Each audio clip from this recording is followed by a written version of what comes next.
Ladies and gentlemen, my name is Keith, and I gotta tell you, I absolutely love Christmas traditions. I love getting together with family. I love heading down to midnight mass. And I love getting to spend that quality time with Bruce Willis.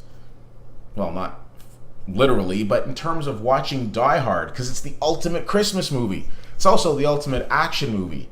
There's just something about John McClane taking on those terrorists at Nakatomi Plaza that just sends my heart a-swinging. Now, of course, Bruce Willis has gone on to have, by any standards, a fantastic career in Hollywood, being part of over 100 different projects ranging from action to comedy to drama. The guy's pretty much done it all. Now, he's gotten to the point where he can basically afford to pick and choose what he wants to do.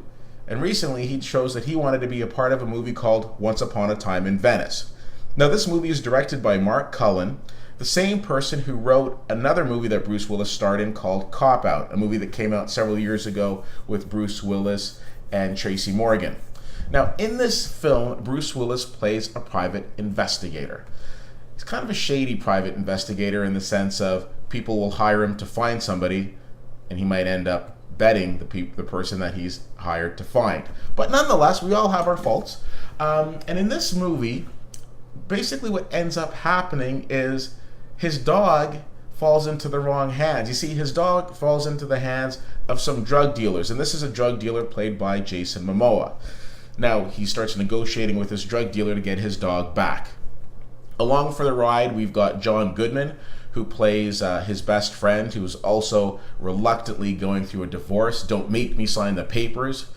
And this movie is interesting. It is direct to video, and I think when a movie is direct to video, it realizes, or the studio realizes, it probably wouldn't have done very well in the box office.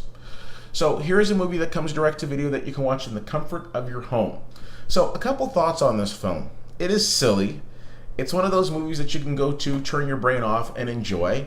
Jason Momoa, who, quite frankly, I'm usually not a big fan of his work, but was entertaining in this movie. He played a silly character, and he played a silly character very well, and his scenes were entertaining.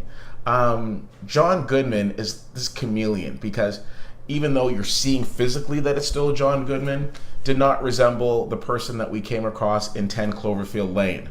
And Bruce Willis, listen, if you ever wanted to see a movie where you got to see a naked Bruce Willis skateboarding down the road and doing cool skateboarding tricks, then this is the movie for you, because this is what you get to see in this film.